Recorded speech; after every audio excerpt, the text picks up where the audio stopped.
They are gorgeous places in Colorado, mountains, canyons, creeks that have some really ugly names. Names rooted in racism or ignorance or both. And we still say them and reference these places because, well, it's the name on that piece of geography. Perhaps not for long. Here's Brian Wendland.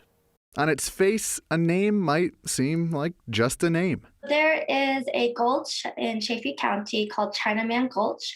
It's east of Johnson Village near Trout Creek.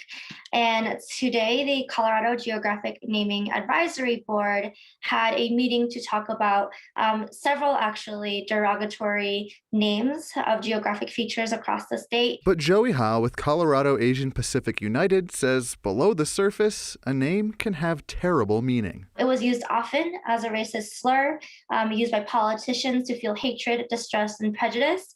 And it contributed to the Chinese Exclusion Act of 1882. The Colorado Geographic Naming Advisory Board is considering changing the names of at least 6 landmarks, some that include racial slurs. I think renaming the gulch is a step towards enhancing diversity and inclusion in our community as a whole. So these place names are really important because they're a common cultural touchstone. Sam Bach is a public historian with History Colorado. He says while there is history behind many of the names, what's important is ensuring the names of our outdoor spaces are inclusive of everyone. When we rename these places, it's really not about discarding old history. It's really about making sure that they're public spaces that are open and free to everybody who wants to use them. For Next, I'm Brian Wendland.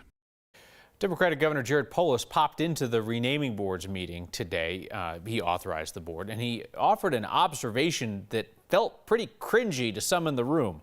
The governor suggested that some indigenous names are too tough to pronounce.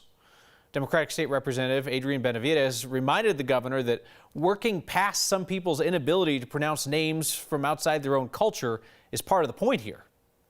Yesterday, one of our senior staffers told me that the name you recommended was Mestahehe. Today, they sent me a pronunciation guide that said it's Mestahe, but it's really not within the realm of comprehension for normal readers that are literate to be able to read the phonetic version that was supplied. A name like mine is often mispronounced, and you correct people.